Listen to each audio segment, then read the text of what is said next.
Hello and welcome to this episode of Tax 101. I'm Andre Bortma, and on this channel we discuss taxes. I decided to run this mini series which is on specifically expat tax for people that is either coming to South Africa, leaving South Africa temporarily, and how those people are taxed. The first thing I would like to address is the idea of tax residence. And the Income Tax Act would define a resident as being ordinary resident. And the term ordinary resident isn't defined in the Income Tax Act, but the word resident is. Now, what tax residence is not, is it's not citizenship. Citizenship is gained when you go to Home Affairs. That they determine your citizenship, not SARS. Okay, so if you are a citizen of South Africa, that is just for Home Affairs purposes. The second thing tax resident is not, is it is not financial immigration. Financial immigration is for SARB, the South African Reserve. So for the South African Reserve Bank, financial immigration, when you apply for financial immigration, you can retire your retirement annuity, you can take it overseas, or you can move substantial amount of financial assets overseas when you apply for financial immigration. But it does not break your tax residence. Your tax residence, again, it's not citizenship and it's not financial immigration. Secondly, we're going just to look at the type of residents that there are. We have the South African tax resident, and then we have non-resident. A South African tax resident is taxed on their worldwide income. And what does that mean? It just means that I'm taxed, for example, if I've got a rental property in the UK, I pay tax in South Africa on the profits of that rental property after I've paid some taxes in the UK. And I'll get tax credits for that year. I'm taxed on the property profits that's sitting in the UK in South Africa. So it's worldwide income. That's why we include foreign interest, foreign dividends, things like that. Okay? And the three things that makes you South African tax resident, the most important one is ordinary resident. The second one is when a non-resident comes to South Africa and spends quite a bit of time here over a period of 6 years to determine their residence based on the physical presence test.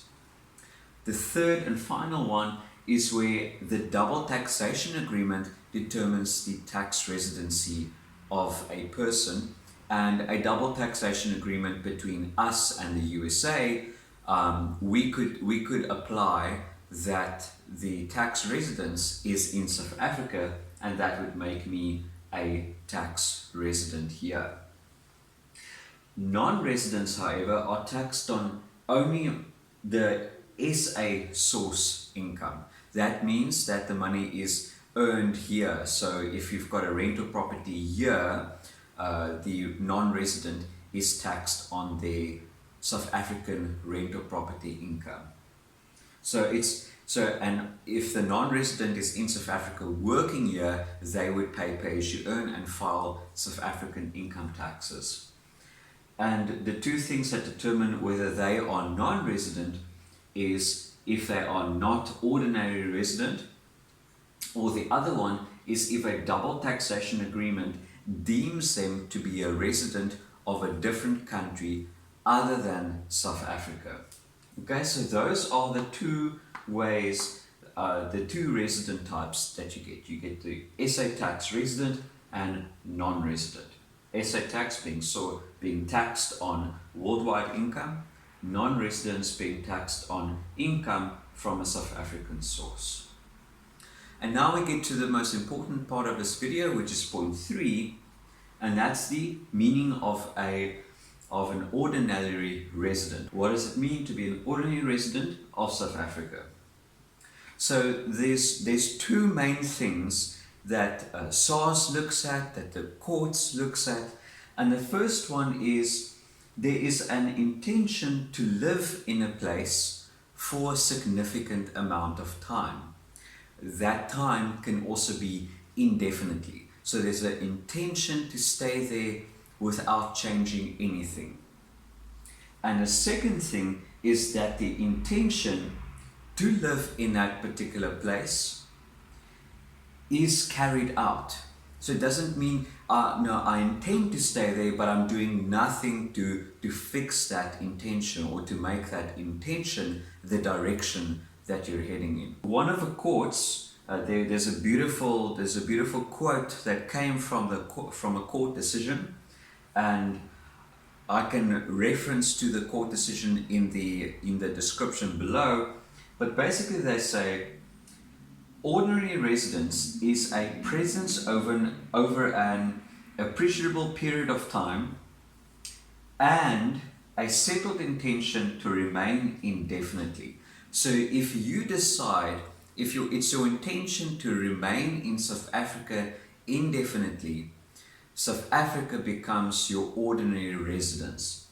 If you move to Dubai with an intention to come back to South Africa, you could still be deemed to be a South African tax resident because you have not broken the intention to remain indefinitely in Dubai, for example. The whole thing about people breaking tax residence by financially immigrating, it's not necessary, because financial immigration is a financial immigration. It's you break ties with the South African Reserve Bank. But what breaks your tax residence is if another country becomes your home country. You move your family over there. You buy a permanent house where you're going to stay at. You have no intention to come back to South Africa. All the fingers is pointing towards a different country, and that is what breaks tax residence. After you've finished with your business wanderings and you wander around and you eventually return to South Africa, then South Africa is probably still your main residence. So just to recap, tax residence is not citizenship in South Africa, and it's also not financial immigration. Tax residence is determined by which country you consider home. The second point, South African tax residents are taxed on worldwide income. Non-residents are taxed on income from a South African source. And the meaning of ordinary residence is that there's intention to live in a particular place for a period of time, and that intention is carried out. You move your family, you move your business, you change your work, and you decide to stay there indefinitely. Okay?